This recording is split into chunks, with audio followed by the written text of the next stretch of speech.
Well, thank you very much. This is very important to all of us gathered here. I'm pleased to be joined by many of the members of Congress as we take an important step to halt the flood of deadly drugs that are pouring into our country like never before. It took place 2, 3, 4 years ago. It's at a level that people haven't seen over the last few years. In a few moments, I'll sign the Interdict Act.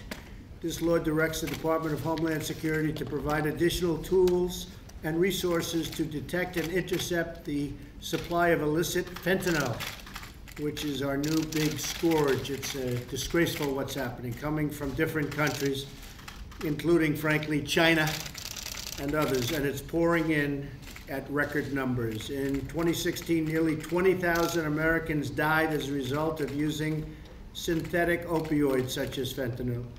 Each death is a tragedy, leaving behind devastated parents, spouses, and orphans all over our country. It's reaching every corner of our great nation, and it shouldn't be. Rural areas like Hancock County, Ohio, and we have Senator Portman here, and he understands it very well. Where's our senator? Here, Mr. President. Yeah. What's going on in Ohio is incredible, and frankly, just about every other state.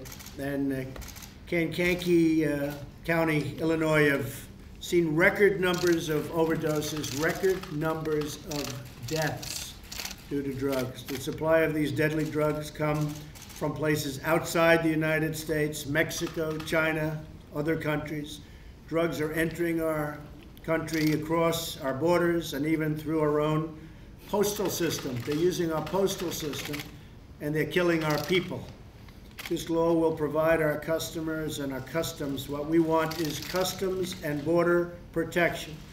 We have to have customs and border protection, which is desperately needed, and we have the resources to detect and interdict these dangerous drugs. The drugs, for a lot of reasons, are far more dangerous than they've ever been. Even the dogs can't track them down. If they track them, they die. The dogs die just from the scent. Nobody's ever seen anything like it. So you imagine what it does to people. It'll increase the number of chemical screening devices, as well as the number of experts to interpret the data that's collected. My administration is committed to doing everything we can to combat this deadly scourge of drug addiction and overdose. This law represents a significant step forward. I think before we sign, we have great congressmen and women, we have great senators behind me, and maybe we'll start with Rob, and we'll go around a little bit if anybody would like to say anything. Rob? Thank you. First, we appreciate your support of pushing back. This deadly poison is coming into our communities through the mail system primarily from China. And this legislation will enable us to have better equipment to detect it, but it's something that is absolutely urgent. It's the #1 killer now in terms of overdoses in my state, in Massachusetts, where Senator Markey's from, the original author of this legislation. And unfortunately, over the past several years, it has increased every single year. So this will help, and we appreciate your willingness to step forward and take a lead on fighting back against this poison that's coming into our states. And yet it's getting worse and worse every year. You look at the charts, you look at the statistics, every year the country fights hard. I mean, not just since I've been here, it's been fighting hard, and it gets worse and worse. And what's your recommendation? Senator, what's your recommendation? Well, this is going to go a long way. These devices are actually able to detect fentanyl as they're coming through in packaging. And in Massachusetts, like Ohio, it's an epidemic. In 2016, 2,000 people died from opioid overdoses. 1,700 of them had fentanyl in their system. So this is the epidemic. It's gone from prescription drugs to heroin, but it is now a fentanyl epidemic in the country, and the legislation you're signing will give the tools to our law enforcement, to our detection of people in the country to be able to identify it before it gets into the hands of families in our country. So we thank you. Well, it's going to help. Hopefully it'll help a lot. Michael? Thank you for your leadership on this issue. It's very lethal. It's poison in our children in this country, killing so many people. You're empowering DHS and Customs and Border Protection to capture this before it gets in the hands of the wrong people. In addition, I think a lot of these precursors coming from China are going to Mexico as well, which is why your border security efforts, I think, are so imperative. Amen. Well, we're really tightening that up. Unfortunately, it does come in from China, much of it, I would say a big percentage. What percentage would you say? I'd say 80 to 90% goes into China, it goes to Mexico, and then it comes into our country. And I was with President Xi, and I said, don't send it, but we'll see what happens. We'll see what impact we're having. Ron, do you have anything to say? Well, Mr. President, you're tough on borders, everyone knows that, and when you think about the illegal immigration, which is obviously part of it, this is why I think people elected you, because they knew that you were going to take this drug scourge seriously. It's taking a lot of American lives, and so I applaud the senators and the congressmen for support, and I applaud you for signing it. Right, thank you, Ron. Mr. President? Yes, go ahead. 11 people a day in my state of Ohio die from opioid overdose. This is an important bill. The next step is that we actually provide dollars to communities so we can scale up treatment. That we woefully underfund education, prevention, treatment programs. The waiting lists are too long. That's the importance of Medicaid. That's the importance, frankly, of the Affordable Care Act. That's the importance of funding local communities so that they can do what they need to do to deal with the terrible addiction that so many families face. Yeah, I want to thank you, Mr. President, but I want to thank everybody here, because I think of it as the human side, the families that are impacted, the young lives that are lost, the brothers and sisters that won't have the brother and sister to grow up with. But as you know, and you said when you declared a public health emergency, we need a spectrum of solutions. Stopping the flow or working to stop the flow of fentanyl is absolutely critical, but other things are critical as well. And so I think we've worked well together across party lines, across Senate and House. This is job one for us, I think, to make sure that we don't lose another generation. So thank you. It's very true. Yes. We've got to keep the fentanyl out, but we've got to build the rural communities up. One of the biggest things we have to do long term is restore economic vitality in rural America. We all agree with that. Senator, go ahead. Well, again, I want to thank you. I want to thank all the men and women here. This is a classic example of bipartisan success because it's something we agree on. So if we concentrate those areas of agreement, we can have more of these kind of accomplishments. I want to basically second what the Chairman McCall said as well. These are shipped, yes, through the postal system, and Rob is working on a great bill too that we can hopefully stop that. But they're shipped into Mexico, and we have to secure our borders. So again, I think that's a real opportunity. I think you showed that yesterday. You've got a lot of areas of agreement in terms of border security and fixing the DACA problem as well. So again, this is a classic example. Concentrate on areas of agreement, you can accomplish some good things. And your state's made some progress. Tough progress, but you've made some progress. Go ahead. Well, thank you. But I've sent enough people to prison for dealing with drugs like this, whether sell. Anyway, it's really great to be part of getting a bill done that stops it from getting to that point. And you combine that with the best neighbor, the best thing we could do for our friends in Mexico, stop their being used as basically a trampoline for drugs coming in here. You cut off the $70–80 billion that's used for corruption that goes to the drug cartels in Mexico, and they ought to be one of the top 10 economies in the world. And the best thing we could do is maybe build a wall where we need it, and secure the border. And Americans are helped without the drugs. Mexico's helped without the drug cartel money, and we're much better neighbors. And as you know, we're going to build the wall. And we really have no choice. Anybody else like to say something? Mr. President? Yes. I appreciate your Thank celebrating this bipartisan moment. It's a testament to what can happen for the benefit of the American people when they come together on a scourge such as fentanyl and the opioid addiction. And I encourage you to focus your efforts on further funding and thinking about opioids and marijuana. We can talk about it another time. Okay, that's okay. That's okay. Yes, sir. Mr. President, I'm Brian Babbitt from Texas, and I'm a healthcare practitioner. Right. And you know, fentanyl is basically a operating room drug, and it's stunning to me that it would be to this extent. But I want to thank you for your support. I want to thank the people who sponsored this bill, and I'm very proud to vote for it.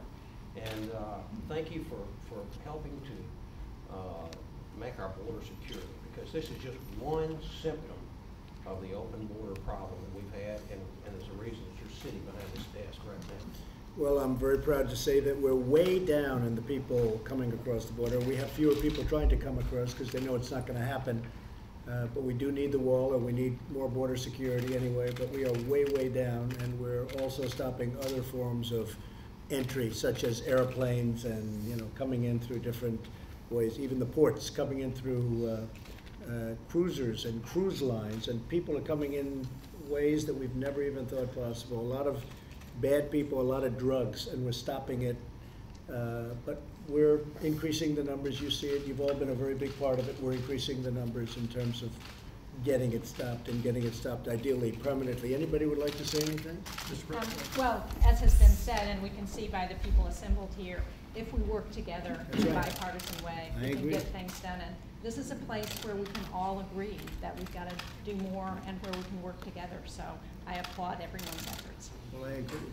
Mr. President, And we have the Stop Act that might be a next step that Rob and I are working on. You mentioned the Postal Service. Unfortunately, our own U.S. Postal Service is the conduit for this fentanyl. That's true. A lot of it. They don't go through FedEx or UPS. No, they go right through the good old-fashioned post office that loses about $6 billion a year and delivers internet packages all over the place, okay? We need to require and they them lose a lot of money, and you should make sure, while we're at it, make sure the internet, they're going to have to start paying sales tax, because it's very unfair what's happening to our retailers all over the country that are put out of business. Anybody else? Yes. One quick comment, Mr. President. Thank you for your leadership. Thanks to all these members who have worked in a bipartisan way to keep these lethal drugs out of our communities. I come from Kentucky.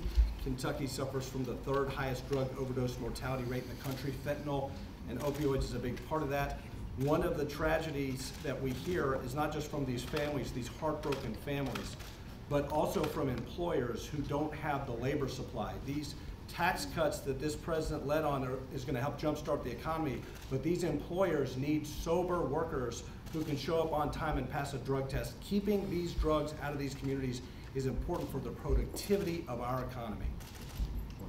Very good.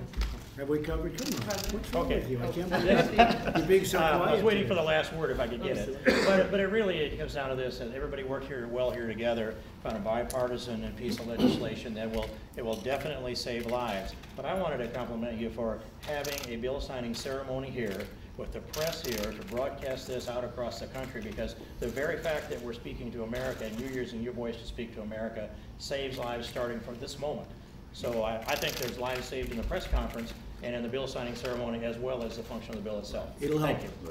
If it's one life, it helps, but it'll help. I'm Mr. President, Susan Brooks from Indiana. Yes, sure. And great to be here with you and the Vice President. I want to thank you so Thank you, much. But Susan. on behalf of law enforcement, fentanyl is impacting them on a daily basis. Yes. They are the ones in our first responders, whether firefighters, EMT, and police, who are being impacted when they come upon offenders and people with fentanyl, and they too are actually suffering from overdoses.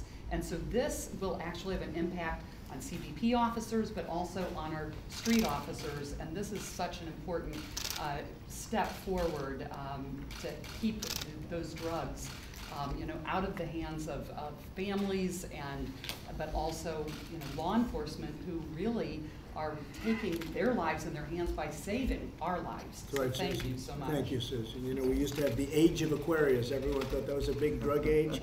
That was nothing compared to this, believe me. Vice President? Thank you, Mr. President. Last year, you declared a public health emergency regarding opiate abuse and addiction. There's not a state in the union that hasn't had families torn apart by this. And I just want to take the opportunity, along with you, to commend these members of Congress for acting swiftly and in a bipartisan way, and to provide new resources to interdict the flow of fentanyl into the country.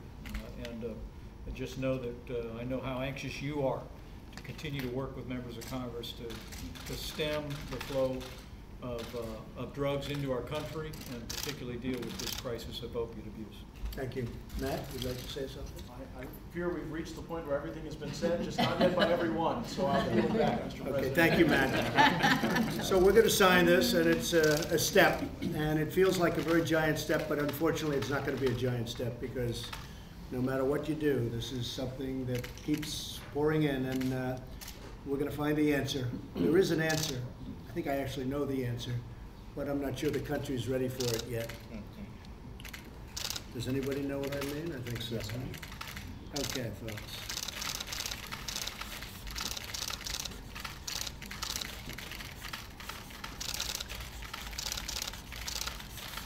Who's getting this pen?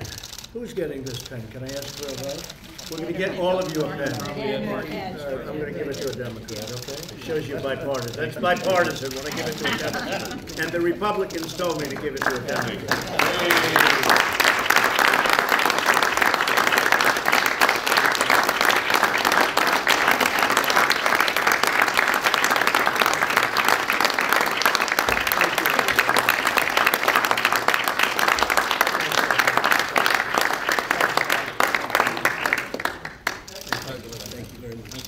Thank you, everybody. Thank you very much.